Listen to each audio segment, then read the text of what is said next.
ন্যায় প্রতিষ্ঠার শ্রেষ্ঠ ঘটনা।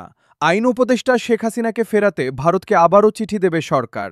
জুলাই গণঅভ্যুত্থানের সময় সংঘটিত মানবতাবিরোধী অপরাধে সাবেক প্রধানমন্ত্রী শেখ হাসিনা এবং সাবেক স্বরাষ্ট্রমন্ত্রী আসাদুজ্জামান খান কামালকে মৃত্যুদণ্ড দেওয়ার রায়কে ন্যায় প্রতিষ্ঠার শ্রেষ্ঠ ঘটনা বলে মন্তব্য করেছেন আইন উপদেষ্টা অধ্যাপক আসিফ নজরুল।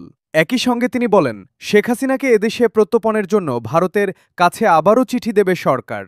গতকাল সোমবার রায়ের পর সচিবালয় সাংবাদিকদের কাছে তাৎক্ষণিক প্রতিক্রিয়ায় তিনি এ কথাগুলো বলেন।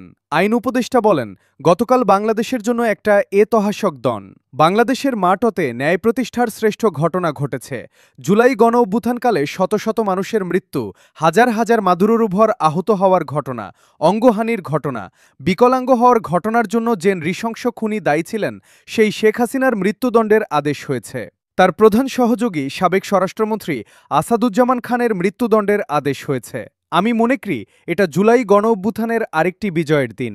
এ সময় জুলাই গণ অভ্যুত্থানের সময় যারা প্রাণ হারিয়েছেন তাদের স্মরণ করে আইন উপদেষ্টা বলেন, আজকে বিশেষ করে মনে পড়ছে যারা জুলাই গণ অভ্যুত্থানকালে প্রাণ হারিয়েছিলেন। বিশেষ করে আবু সাইদের কথা, মুগ্ধ, ওয়াসিম, ইয়ামিন, আনাস, রিয়া গোপ।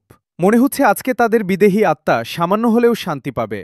তিনি একই সঙ্গে শোকসন্তপ্ত পরিবারগুলোর কথাও মনে করেন।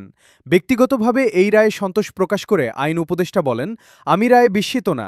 শেখ হাসিনা ও তার সহযোগীদের মানবতাবিরোধী অপরাধের যে তাজা, অকাট্য ও জোরালো প্রমাণ রয়েছে, তাতে পৃথিবীর যে কোনো আদালতে বিচার হলে তাদের সর্বোচ্চ শাস্তি হওয়ার কথা।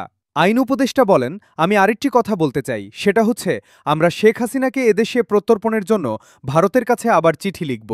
ভারত যদি এই গণহত্যাকারীকে আশ্রয় দেওয়া অব্যাহত রাখে, তাহলে ভারতকে বুঝতে হবে বাংলাদেশ এবং বাংলাদেশের মানুষের বিরুদ্ধে একটা শত্রুতা, একটা অত্যন্ত নিন্দনীয় আচরণ। আসিফ নজরুল বলেন, গতকাল একটা বিচার হয়েছে। ইনশাল্লাহ আমরা যতদিন আছি বিচার কাজ পূর্ণ বেগে চলবে। আমরা আশা করি আগামীতে যে সরকারই নির্বাচিত হবে, এই বিচারের গুরুদায়িত্ব থেকে কোনো অবস্থাতেই যেন তারা পিছপা না হয়। এদিকে আইন উপদেষ্টা ফেসবুকেও তার প্রতিক্রিয়া জানিয়েছেন। তিনি লিখেছেন, শেখ হাসিনার মৃত্যুদণ্ড, শোকর আলহামদুলিল্লাহ।